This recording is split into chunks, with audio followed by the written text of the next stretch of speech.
Welcome to Sleepy Classes. तो next set of 5 questions for UPPCS prelims 2025 आज हम discuss करेंगे। तो पहला क्वेश्चन आपका क्या कहता है, पंबन ब्रिज की बात करता है, नया वाला पंबन ब्रिज जो है, ठीक है, जो कि अब बहुत ज्यादा न्यूज के अंदर भी रहा था क्योंकि ये वर्ल्ड का फर्स्ट ऐसा vertical lift railway sea bridge था। तो जिस वजह से ये बहुत ज्यादा फेमस एंड सरकार ने भी इसके बारे में बहुत ज्यादा प्रचार किया था क्योंकि वर्ल्ड लेवल पे, आप सॉरी वर्ल्ड लेवल पे नहीं, इंडिया के लेवल पे फर्स्ट ऐसा वर्टिकल लिफ्ट ब्रिज जो कि सी के ऊपर बनाया गया था, ठीक है, एंड स्पेसिफिकली रेलवे के कॉन्टेक्स्ट में। तो इसको इसी तरीके से प्रमोट भी किया गया था।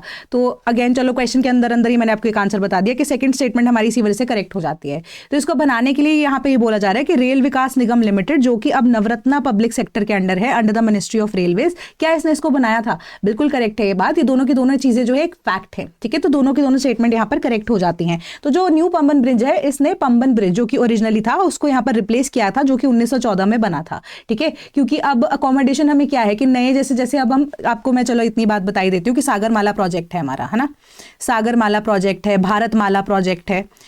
ये दोनों चीजें हैं जो कि अब क्या बात करता है, इवन सरकार का मेजर आइडिया यहाँ पर क्या है कि लास्ट माइल कनेक्टिविटी प्रोवाइड करनी है। एंड ये लास्ट माइल कनेक्टिविटी जो है डिफरेंट तरह के, जो आप कह सकते हो ट्रांसपोर्ट कॉरिडोर्स को बनाकर है। तो यहाँ पर सिर्फ और सिर्फ रेलवेज या रोडवेज को ही तो प्रमोशन नहीं मिल रही है, इनलैंड वाटरवेज को भी प्रमोशन सरकार कर रही है ना। तो नया नया जो इंफ्रास्ट्रक्चर यहाँ पर डेवलप हो रहा है, या इवन मेट्रोज की बात कर रहे हैं, अब तो अंडर वाटर मेट्रो की बात हो रही है। ये सारी चीजों को प्रमोट करने के लिए अब सरकार क्या चाहती है कि पुराने इंफ्रास्ट्रक्चर को भी तो नया यहाँ पर बनाना पड़ेगा ना। रेलवे गॉज की रिक्वायरमेंट कितनी है, उसकी विड्थ होनी चाहिए कितनी ज्यादा, वो उसी के अकॉर्डिंगली, नई नीड्स के अकॉर्डिंगली अपग्रेडेशन ऑफ द पुराना जो हमारा इंफ्रास्ट्रक्चर है वो होनी चाहिए, ठीक है। तो इतना मेजर काम यहाँ पर सरकार के द्वारा किया गया, इसी वजह से उसका प्रचार भी ज्यादा किया गया। तो नवरत्ना ने इसको बनाया। अगेन आरवीएनएल जो है नवरत्ना है एंड पब्लिक सेक्टर अंडरटेकिंग है, मिनिस्ट्री ऑफ रेलवेज के अंडर ये काम करती है। पहली स्टेटमेंट भी आपकी करेक्ट हो जाती है, ठीक है। तो अब ये इंडिया का पहला ऐसा first vertical lift railway sea bridge था। ओल्ड पंबन ब्रिज जो है उसको रिप्लेस किया इसने। अब मेजर पाथ कनेक्टिविटी किसको प्रोवाइड हुई? रामेश्वरम की to all over India, that is mainland India जिसको हम बोलते हैं, through the Palk strait in Tamil Nadu, over the Palk strait, ठीक है। थ्रू भी बोल सकते हो, ओवर भी बोल सकते हो, ओवर द पार्क स्ट्रेट, ठीक है। Correct answer is option number C. अब असर्शन एंड रीजनिंग का पॉइंट है, बिल्कुल ध्यान से इसको पढ़ना, कि कंज्यूमर्स जो है वो बार्गेन कर सकते हैं below maximum retail price, and maximum retail price is a price a seller must charge from the buyer. Must मतलब कि करना जरूरी है ऐसा, ठीक है। पहली असर्शन क्या कह रही है कि कंज्यूमर जो है वो बार्गेन कर सकते हैं below the maximum retail price. तो मैक्सिमम रिटेल प्राइस क्या होता है? सपोज कीजिए किसी भी एक प्रोडक्ट का 100 रुपए एमआरपी है, ठीक है। एमआरपी आपको ये बेसिक बात नहीं बता रही है कि इससे ज्यादा या एटलीस्ट इतना तो आपको लेना ही पड़ेगा। MRP maximum retail price, word को तोड़कर देखो, मैक्सिमम मतलब सबसे ज्यादा। रिटेल में बेचने के लिए अगर आपको कोई सामान की प्राइस सेट करनी है, वो एमआरपी उसको बोला जाता है। लेमैन टर्म्स में आपको समझा रही हूं, मतलब अगर कोई चीज 100 रुपए की है, एमआरपी उसकी 100 रुपए की अगर बताई गई है, तो वो 100 रुपए से ज्यादा कोई भी व्यक्ति से, कंज्यूमर से चार्ज नहीं कर सकता। एंड कंज्यूमर के पास ये पावर है कि वो बार्गेन करके इसे 100 रुपए से कम में खरीद सकता है, क्योंकि ये मैक्सिमम अमाउंट आपको स्पेसिफाई की गई है। ये एक सीलिंग सरकार ने आपको स्पेसिफाई की है कि इससे ऊपर का आप इसे नहीं बेच सकते हो। तो अब रीजनिंग में आप देखो कि प्राइस जो है एमआरपी वो एक मस्ट, यानी कि जरूरत तो नहीं है बायर से चार्ज करने के लिए, उससे कम में भी आप बेच सकते हो, ठीक है। तो आपकी असर्शन सही है, रीजनिंग यहां पर गलत है। तो आपका करेक्ट आंसर है ऑप्शन नंबर सी, ठीक है। बिल्कुल सिंपल सा ये कॉन्सेप्ट था।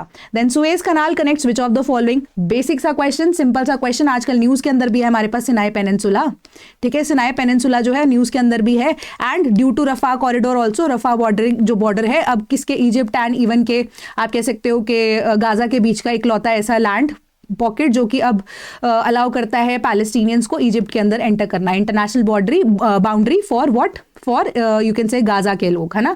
अब इस वजह से आप कह सकते हो रफा जो बॉर्डरिंग है वो कहाँ खुलती है, वो सिनाई पेनिनसुला के अंदर ही खुलती है। तो Sinai peninsula currently under the control of Egypt है। इनिशियली जो अगर आप देखो कि सिनाई पेनिनसुला के ऊपर कंट्रोल इजराइल का ही हुआ करता था, बट इजराइल ने अब एक 1979 के अंदर ट्रीटी की इजिप्ट के साथ, ठीक है। तो अब ये पीस ट्रीटी के अकॉर्डिंगली सिनाई पेनिनसुला जो है वो इजिप्ट को वापस कर दिया गया था। एंड फुल विड्रॉवल 1982 के अंदर इजराइल कर लेता है सिनाई पेनिनसुला वाले रीजन से। एंड स्पेसिफिकली सिनाई पेनिनसुला के अंदर वाले रीजन ही के अंदर ही हमारा जो सुएज कैनाल है वो एग्जिस्ट करता है। तो स्ट्रेटेजिकली ये बहुत ज्यादा इंपॉर्टेंट है। तो 1982 में इजराइल फुली विड्रॉ कर लेता है एंड रफा क्रॉसिंग को वाया फिलाडेल्फी कॉरिडोर, ये वैल्यू एडिशन पॉइंट्स है, इसको प्लीज नोट कर लेना। फिलाडेल्फी कॉरिडोर रिकॉग्नाइज किया गया इंटरनेशनल बॉर्डर, ठीक है। तो अब ये किस किस को कनेक्टिविटी यहाँ पर प्रोवाइड करता है, रेड सी को मेडिटेरेनियन सी से कनेक्ट करता है। एंड लैंड के बॉर्डर्स की अगर मैं यहाँ पर बात करूं तो अफ्रीका को कनेक्टिविटी देता है एशिया के साथ। तो आगे से अगर आपको मे भी पूछ लिया जाए कॉन्टिनेंट्स के बारे में तो अफ्रीका एशिया है। अगर वाटर बॉडीज की बात की जा रही है सुएज कैनाल के थ्रू, यहाँ पर रेड सी और Mediterranean sea should be the correct answer. तो 2 and 3 इज कनेक्ट, तो ऑप्शन नंबर सी हमारा करेक्ट आंसर बनता है। Then with reference to lifestyle for environment life 2022 के अंदर वैसे सरकार ने इसको लॉन्च किया था, ठीक है। Which of the following statements is are correct. पहली स्टेटमेंट है it was launched in June 2022, पहली स्टेटमेंट करेक्ट है। It was proposed at the COP25 in Madrid Spain, ठीक है। सिलेक्ट द करेक्ट कोड, आपको आंसर यहाँ पर सिलेक्ट करना था। पहली स्टेटमेंट में आपको बता चुकी हूँ 2022 के अंदर इसको लॉन्च किया गया। तो फाइनली 2023 के अंदर भी आप देखोगे सरकार ने, इंडियन गवर्नमेंट ने स्पेसिफिकली इसको डेवलप करना शुरू किया, इसको प्रमोट करना शुरू किया। इसके पीछे का रीजन क्या था कि हमें सस्टेनेबली अपने एनवायरमेंट के साथ साथ ग्रोथ करनी है। सस्टेनेबिलिटी यानी कि सस्टेनेबिलिटी कि हम अगर एनवायरमेंट की प्रोटेक्शन अपने लाइफस्टाइल के अंदर इंक्लूड कर लेते हैं इन दैट कॉन्टेक्स्ट कि हम सस्टेनेबिलिटी के साथ जिए, ठीक है, तो उसी तरीके से हम अपने लाइफस्टाइल को बेटर कर सकते हैं, ठीक है। तो अब इसको प्रमोशन किया, इवन किसके प्रपोज, इसके आप कह सकते हो कि इसको प्रपोज कब किया गया था, तो इवन कि इसको प्रपोज किया गया था इन दिस पर्टिकुलर COP27 जो कि 2022 के अंदर हुआ है। COP25 मैड्रिड में अगर 2019 के अंदर हुआ था, ठीक है। तो आपको ये COP के सेशंस जो है वो याद रखने पड़ेंगे। Correct answer is option number B.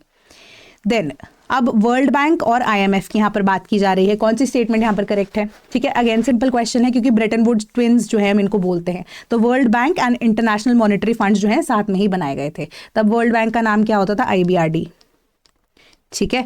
तो अब इसके हेडक्वार्टर्स इंटरनेशनल मॉनेटरी फंड के एंड वर्ल्ड बैंक के लोकेटेड है Washington DC and New York respectively. तो अब यहाँ पर ब्रेटन वुड ट्विंस अगर इनको बोला जा रहा है ना, तो वो ट्विंस इसी वजह से नहीं कि साथ में बने थे, इसी वजह से भी बोला जाता है कि दोनों के जो हेडक्वार्टर्स है वो वॉशिंगटन DC के अंदर है, न्यूयॉर्क के अंदर नहीं है, ठीक है। तो पहली स्टेटमेंट आपकी करेक्ट है। Correct answer is option number D, ठीक है।